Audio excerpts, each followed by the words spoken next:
করছি একটি ঝিঙ্গা ক্ষেতের চিত্র। আপনাদেরকে আমি দেখাবো, আপনারা দেখবেন এই যে ঝিঙ্গা, একসঙ্গে 3টি ঝিঙ্গা আপনাদেরকে আমি দেখাচ্ছি।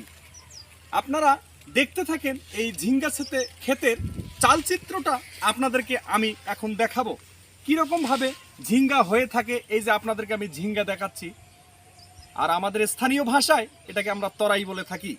এই ঝিঙ্গা ক্ষেতটি মূলত আমাদের বর্ষা মৌসুম আসার আগে আগে এই ঝিঙ্গা রোপণ করা হয়ে থাকে।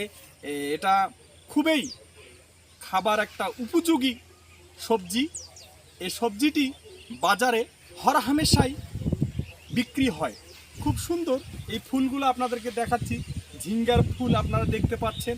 আপনাদেরকে আমি এই ঝিঙ্গা ক্ষেতটি যে দেখাচ্ছি, আপনারা দেখতে পাচ্ছেন খুব সুন্দর একটা ঝিঙ্গা ক্ষেত। আপনারা এখানে দেখতে পাচ্ছেন এই যে ঝিঙ্গা ক্ষেতের ডগাটা, এই যে ঝিঙ্গা ধরেছে আপনাদেরকে আমি দেখাচ্ছি। ঝিঙ্গাগুলো দেখতে পাচ্ছেন, খুব সুন্দর একটা ঝিঙ্গা ক্ষেত।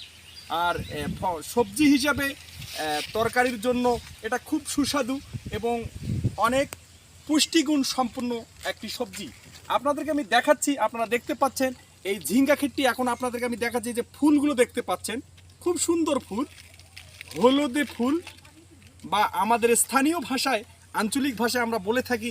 এখন আমি আপনাদেরকে দেখাচ্ছি যে ঝিঙ্গাটা যখন শুরুতে ফুল থেকে যখন ঝিঙ্গাটা শুরুতে এটা একটা ফল আকারে আসে, তখন আপনাদেরকে আমি দেখাচ্ছি। আপনারা দেখতে পাচ্ছেন এই যে ঝিঙ্গাটা শুরুতে কেমন, এই দেখেন যখন হয়েছে তখন কেমন হয়েছে, তারপরে এমন, তারপরে একটু বড়।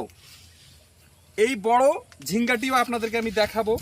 এই যে একটু বড় ঝিঙ্গাটা দেখতে পাচ্ছেন, এটা একটু বড়। সুন্দর সুন্দর ঝিঙ্গা এখানে চাষ করা হয়েছে।